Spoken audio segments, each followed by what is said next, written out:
السلام علیکم ورحمۃ اللہ وبرکاتہ۔ محترم بھائیوں، بزرگوں، دوستوں، یہ ہمارا اصلاح معاشرہ کا 625واں سبق ہے۔ محترم بزرگوں، انتہائی غم اور افسوسناک خبر یہ ہے، ہمارے ملک ہندوستان کے تقریباً 39 نوجوان جو عراق میں روزی روزگار کے لیے کام کی تلاش میں گئے ہوئے تھے اور پچھلے 4 سالوں سے وہ لاپتہ تھے۔ ایک جگہ پر اجتماعی قبر ملی تھی جس کے اندر بہت سارے لوگوں کی نعشیں پڑی ہوئی تھی۔ ہماری گورنمنٹ کو شبہ ہوا، شک ہوا، وہ جو اجتماعی قبر ہے اس کے اندر ہمارے ہو سکتا ہے یہ جو لاپتہ نوجوان ہیں ان کو بھی مار کر اسی میں دفن کر دیا گیا۔ ہماری گورنمنٹ نے باضابطہ ان کا DNA ٹیسٹ کیا۔ وہ جتنی بھی قبریں ملی تھی اور قبر کے اندر جو لوگ ملے تھے ان کا DNA ٹیسٹ کیا گیا، اور ہمارے ملک کے اندر جن جن لوگوں نے اس بات کی رپورٹ لکھائی تھی گورنمنٹ کے پاس میں کہ ہمارے گھر کے نوجوان ان کا کوئی اتا پتہ نہیں ہے، تو ان کے ماں باپ کا بھی DNA لیا گیا۔ اور کل ہمارے ملک کی وزیر خارجہ، ودیش منتری مانیہ سشما سوراج جی نے لوک سبھا کے اندر یہ معلومات دی کہ وہ جو نوجوان گم شدہ ہو چکے تھے، جن کی تلاش جاری تھی، ان قبروں میں ملی ہوئی نعشوں کا اور ہندوستان کے اندر ان کے ماں باپ کا DNA میچ ہو چکا ہے۔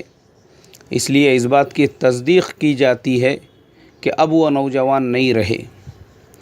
محترم بزرگوں، میں نے جب ہماری مانیہ ودیش منتری سشما سوراج جی کی زبان سے یہ جملے سنا، بہت زیادہ افسوس ہوا مجھے۔ میں نے کہا، اے اللہ، اسلام کے نام پر معصوموں کا قتل، اسلام کے نام پر بے گناہوں کا قتل، لا الہ الا اللہ محمد الرسول اللہ صلی اللہ علیہ وسلم کا جھنڈا لہرا کر اس طریقے سے لوگوں کی جانیں لینا، لوگوں کے گھروں کے چراغوں کو بجھانا، کہ یہی اسلام ہے؟ ارے ہمارا اسلام تو وہ مذہب ہے جس کے اندر ہمارے نبی اکرم صلی اللہ علیہ وسلم نے ایک ہرے درخت کو کاٹنے سے منع فرمایا۔ باضابطہ حدیث ہے یہ۔ نبی اکرم صلی اللہ علیہ وسلم نے فرمایا کہ ایسا ہرا درخت جو لوگوں کو پھل دیتا ہو، یا ایسا ہرا درخت جس کے سائے میں لوگ بیٹھتے ہو، اس کو کاٹنے سے منع فرما دیا۔ ہم اس شریعت کے ماننے والے ہیں جس میں ہرا درخت کاٹنے کی اجازت نہیں ہے۔ مجھے آپ بتاؤ، اس شریعت کے اندر اللہ کے نام پر اور اس کے نبی کے نام پر اور اس کے کلیمے کو ہوا میں بلند کرنے کے نام پر اس طریقے سے بے قصوروں کو، معصوموں کو مارا جائے، اور وہ بھی ایسے بے قصور، ایسے معصوم جن کا وہاں کے لڑائی سے، وہاں کے جھگڑوں سے کوئی لینا دینا نہیں ہے۔ اب ہمارا ملک غریب ملک ہے، ہمارے ملک کی آبادی بہت زیادہ ہے، ہمارے ملک میں انکم کے ریسورسز بہت کم ہیں، اس لیے ہمارے ملک کے جو بیچارے بے روزگار نوجوان ہیں وہ پوری دنیا میں آپ کو کہیں نہ کہیں ہمارے ملک کے نوجوان مل جائیں گے۔ وہ بیچارے باہر ملکوں میں جا کر محنت کرتے ہیں، مزدوری کرتے ہیں، ان کے ترقی کا حصہ بنتے ہیں۔ ہونا تو یہ چاہیے کہ یہ جتنے ملکوں میں ہمارے نوجوان کام کرتے ہیں، چاہے وہ سعودی عربیہ ہو، قطر ہو، بحرین ہے، عمان ہے، دبئی ہے، اس کے علاوہ ملیشیا ہے اور امریکہ ہے، UK ہے، کینیڈا ہے، یہاں کی گورنمنٹوں نے ہمارے نوجوانوں کا سمان کرنا چاہیے، ان کو سیکیورٹی دینا چاہیے، ان کا احسان ماننا چاہیے کہ بھائی تم لوگوں کی وجہ سے ہمارے ملک ایسے تھے کہ پہلے ہمارے ملکوں میں اونٹوں، گھوڑوں، خچروں اور گدھوں کے علاوہ کچھ نہیں ہوتا تھا۔ آج ان ملکوں کے اندر آپ جا کر دیکھو، دبئی میں آج سے 40 سال 50 سال پہلے لوگ مچھیاں پکڑتے تھے، بکریاں چراتے تھے، اسی پہ گزر بسر ہوتا تھا۔ آج اسی دبئی کے اندر دنیا کی سب سے اونچی ٹاپ 10 عمارتوں میں سے 6 عمارتیں ہیں۔ آج وہی دبئی دنیا کے لیے ایک مرکز بن چکا ہے۔ آج وہی دبئی دنیا کے جتنے بھی بڑے بڑے لوگ ہیں، بڑے بڑے فٹ بالرز ہیں، بڑے بڑے کرکٹرز ہیں، بڑے بڑے اسٹارز ہیں، بڑے بڑے سیلیبریٹیز ہیں، ملینئرس بلینئرس، جو دبئی کے اندر جو وہاں کا پام آئی لینڈ ہے، وہاں پہ لوگوں نے گھر لیے، وہاں پہ انہوں نے بنگلے لیے، لیکن وہ پام بریج اور وہ جو پام آئی لینڈ ہے اس کو بنایا کس نے؟ ہمارے ملک کے مزدوروں نے۔ اس ملک کو چمکایا کس نے؟ ہمارے ملک کے مزدوروں نے۔ ہمارے یہاں کے لوگوں نے جا کر وہ ملک جہاں پہ کبھی بکریاں اور مچھوارے ہوا کرتے تھے، آج دنیا کا اس کو ٹاپ کا سٹی بنا دیا۔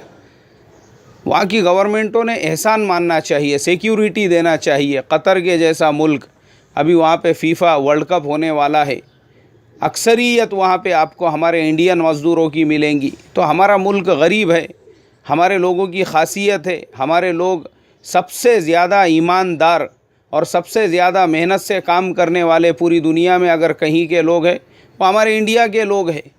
ہمارے لوگوں نے ہی چمکایا ہوا ہے یہ سارے عرب ملکوں کو، ورنہ سعودی کا حال یہ تھا آج سے چند سال پہلے، سوائے اونٹوں کے، گھوڑوں کے، گدھوں کے، خچروں کے، وہاں پہ کچھ بھی نہیں تھا۔ آج وہاں پہ جو مرسیڈیز دوڑ رہی ہے، آڈی دوڑ رہی ہے، جو وہاں پہ کیمری دوڑ رہی ہے، یہ سب ہندوستانیوں کا احسان ہے جنہوں نے وہاں پہ رہ کر اس ملک کا انفراسٹرکچر اس کو مضبوط کیا، سڑکیں بنائی، وہاں پہ برج بنائے، وہاں پہ اس ملک کو ڈیولپ کیا۔ کس کی وجہ سے؟ ہمارے یہاں کے لوگوں کی غریبی کی وجہ سے۔ ہم لوگ دوسرے ملکوں میں جا کے محنت کرتے ہیں، مزدوری کرتے ہیں، اور اسلام کے نام پر ہم کو یہ صلہ ملتا ہے۔ ارے ہونا تو یہ چاہیے تھا بھائی کہ تم لوگ وہاں جا کر ہم کو اسلام سکھاتے، اسلام سمجھاتے، کیونکہ مرنے والے جو ہمارے بھائی ہیں وہ 39 کے 39 ہمارے نان مسلم بھائی ہیں، ایک بھی مسلمان نہیں ہے اس کے اندر۔ بہت زیادہ افسوس کی بات ہے۔ تم نے تو ہونا یہ چاہیے تھا کہ اسلام والا جو حسن سلوک بدر کے قیدیوں کے ساتھ اللہ کے نبی صلی اللہ علیہ وسلم کا سلوک ہماری کتابوں میں موجود ہے۔ صحابہ اکرام رضوان اللہ تعالی علیہم اجمعین اپنے گھروں میں پکا ہوا کھانا اور روٹیاں وہ بدر کے قیدیوں کو کھلاتے تھے، اور اپنے بچوں کو اور اپنے گھر والوں کو کھجور کھلایا کرتے تھے۔ یعنی اپنے پیٹ کے لقمے انہوں نے ان قیدیوں کو کھلائے جو آپ کے مقابلے میں لڑنے کے لیے آئے تھے جنگ بدر کے اندر۔ ان کے ساتھ جب یہ حسن سلوک تھا، آپ سوچو عام لوگوں کے ساتھ اللہ کے نبی کا حسن سلوک کیسا ہوگا؟ حبشہ کا بادشاہ ابھی مسلمان نہیں ہوا ہے، اس کے باوجود اللہ کے نبی صلی اللہ علیہ وسلم اس کے لیے ہدایہ بھیج رہے ہیں۔ یہ ہمارے نبی اکرم صلی اللہ علیہ وسلم کا حسن سلوک تھا۔ وہ ابو سفیان ساری جنگیں اللہ کے نبی صلی اللہ علیہ وسلم کے خلاف وہ لڑ رہا ہے، اور پھر جب وہ مدینہ منورہ میں آتا ہے صلح حدیبیہ کی میعاد بڑھانے کے لیے، اللہ کے پیارے حبیب صلی اللہ علیہ وسلم اس کا اکرام کرتے ہیں، حالانکہ دوسرے صحابہ اس کو دھتکار دیتے ہیں، پھر بھی نبی اکرم صلی اللہ علیہ وسلم کے اخلاق دیکھو۔ مگر محترم بزرگوں، میں صاف لفظوں میں بولوں گا، بھلے میری باتیں کسی کو بری لگے، یہ جتنے عرب ملک ہے، یاد رکھو ان کے اندر اسلامی غیرت اور اسلامی حمیت سے زیادہ ان کے اندر وطن پرستی، ان کے اندر جو تعصب پرستی ہے وہ کوٹ کوٹ کے بھری ہوئی ہے۔ آج یہ پورے ملک جو برباد ہو رہے ہیں نا، یہ پورے ملک کون لڑ رہا ہے ان کے ملکوں میں؟ عراق جو برباد ہوا کس کی وجہ سے؟ سیریا جو برباد ہوا کس کی وجہ سے؟ ایران اور عراق کے بیچ میں جو 8 سال تک جنگ چلی وہ کس کی وجہ سے؟ یہ صرف آپس میں کون ہے ایک دوسرے کے خلاف لڑنے والے؟ دونوں بھی مسلمان ہیں۔ یہ اسلام کے نام پہ لڑنے والے ہیں۔ اسلام کے نام پہ عراق نے ایران کے ساتھ میں لڑا، اور آپ کو معلوم ہونا چاہیے تقریباً 10 لاکھ سے زیادہ سپاہی دونوں طرف کی اس 8 سالہ جنگ کے اندر مارے گئے۔ سیریا جو برباد ہوا، بغاوت کی آواز بلند کرنے والے کون تھے؟ مسلمان تھے۔ جس فوج نے ان کو کچلا وہ کون سی تھی؟ مسلمانوں کی ہی فوج تھی۔ اللہ حفاظت فرمائے۔ یہ اسلام کے نام پہ یہ، اور میں آپ کو بتاتا ہوں رتی برابر بھی اس میں اسلام نہیں ہے۔ یہ جتنی لڑائیاں ہیں یہ زمین کے ٹکڑوں کی لڑائیاں ہیں، یہ زمین کے لیے لڑی جانے والی لڑائیاں ہیں، لیکن اس کو ٹائٹل دے دیا گیا ہے اسلام کے نام کا۔ اس کا اسلام سے دور دور تک کا تعلق نہیں ہے۔ یہ اسلام تم نے پوری دنیا میں اسلام کو بدنام کر کے رکھے۔ ان عربوں کی لڑائیوں کی وجہ سے مسلمانوں کی امیج ایسی بنی ہوئی ہے پوری دنیا کے اندر۔ آپ کسی بھی ایسے شخص کے سامنے جس کو اسلام کے بارے میں کچھ بھی معلومات نہیں ہے، آپ بولو اس کو، اگر وہ آپ سے پوچھے کہ آپ کون ہیں؟ آپ بولو آئی ایم مسلم. اس کے بعد دیکھو اس کا ریئیکشن وہ کیا بولتا ہے. میں نے اس سے پہلے سنایا ہوں. میری ایک جرمن پرسن کے ساتھ میں ملاقات ہوئی. ہم لوگ بات چیت کرنے لگے. اس نے پوچھا واٹ از یور نیم. میں نے جب اس کو کہا کہ میرا نام یہ ہے، اس نے میری ٹوپی، میرا لباس دیکھ کر سمجھ گیا. اس نے کہا آر یو مسلم؟ میں نے کہا یس سر. اس نے کہا oh Muslim, I know about Islam in Iraq, in Syria, in Afghanistan, Muslim people fighting everywhere with each other. یہ اسلام کی امیج بنی ہوئی ہے. یہ اسلام ہے. یہ اپنے ہی بھائیوں کا قتل کرنا، بے قصوروں کو، بے گناہوں کو اس طریقے سے مارنا، کائے کے لیے؟ سکون سے جینا نہیں آ رہا ان لوگوں کو. سیریا کے اندر کائے کی کمی تھی؟ کیا ضرورت تھی بغاوت کرنے کی؟ پورا ملک جو برباد ہو گیا، پورا ایک علاقہ جہاں پہ نعشوں کے ڈھیر لگ رہے ہیں، دعائیں ہو رہی ہے جگہ جگہ. لیکن کون برباد کیا اس کو؟ امریکہ نے آ کے باہر سے بمباری کی، رشیا نے آ کے باہر سے بمباری کی، ایران نے آ کے باہر سے بمباری کی، ترکی نے آ کے باہر سے بمباری کی. ارے آپس میں ہی لڑ رہے تھے نا. بعد میں یہ سارے ملکوں کو تم نے انویٹیشن دیا. وہ جو اللہ کے نبی کی حدیث ہے کہ اس کے بعد پھر ایک دوسرے کو ایسا بلائیں گے جیسے دسترخوان پہ تم ایک دوسرے کو بلاتے ہو. محترم بزرگو، یاد رکھو، یہ اسلام کے نام پہ جتنی لڑائیاں ہو رہی ہے، یہ صرف ٹیرریزم ہے، یہ صرف آتنکواد ہے، دہشت گرد ہے.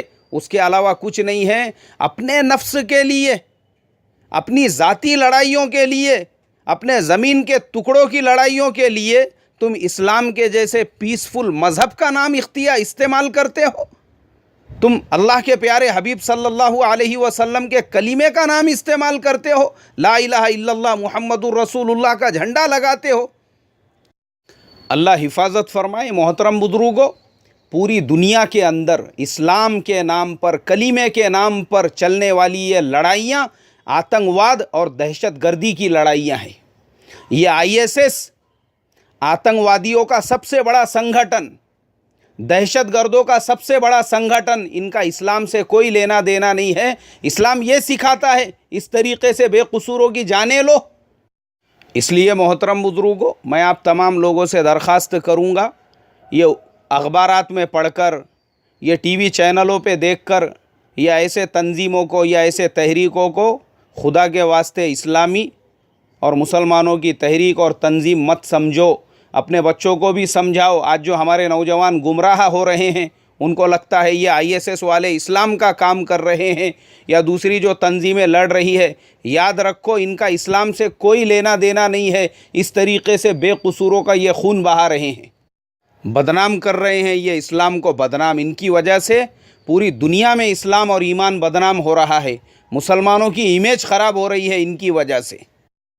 اب ہم تمام کی ذمہ داری بنتی ہے. ہمارے ملک کے اوپر اتنا برا وقت آیا ہے کہ ہمارے 39 نوجوانوں کو بغیر کسی وجہ، بغیر کسی قصور کے مار دیا گیا. اب ہماری ذمہ داری بنتی ہے، غم اور دکھ کی اس گھڑی کے اندر ہم ان مرنے والے نوجوانوں کے پیرنٹس کے ساتھ، ان کے رشتہ داروں کے ساتھ اور پورے دیش کے ساتھ میں کاندھے سے کاندھا ملا کر کھڑے رہے اور دعائیں کرے. اللہ تبارک و تعالی ان مرنے والوں کے رشتہ داروں کو، ان کے اقربا کو، ان کے ماں باپ کو، ان کے پیرنٹس کو ہدایت عطا فرمائیں، ان کو امن عطا فرمائیں، ان کو چین عطا فرمائیں، ان کو سکون عطا فرمائیں. اور یہ جو ان کے گھر کے چراغ بجھ گئے ہیں، اللہ تبارک و تعالی ان کے بدل میں ان کو اور بہترین اولاد عطا فرمائیں جو ان کی آنکھوں کو ٹھنڈک پہنچانے والی ہو. اور اسلام کے نام پر پوری دنیا کے اندر اسلام کو بدنام کرنے والے ان آتنکوادیوں، ان ٹیررسٹوں کا اللہ تبارک و تعالی خاتمہ فرمائے، اور خود اس ملک کے رہنے والوں کو ان خطرناک خونی بھیڑیوں سے نجات عطا فرمائیں. السلام علیکم ورحمۃ اللہ وبرکاتہ.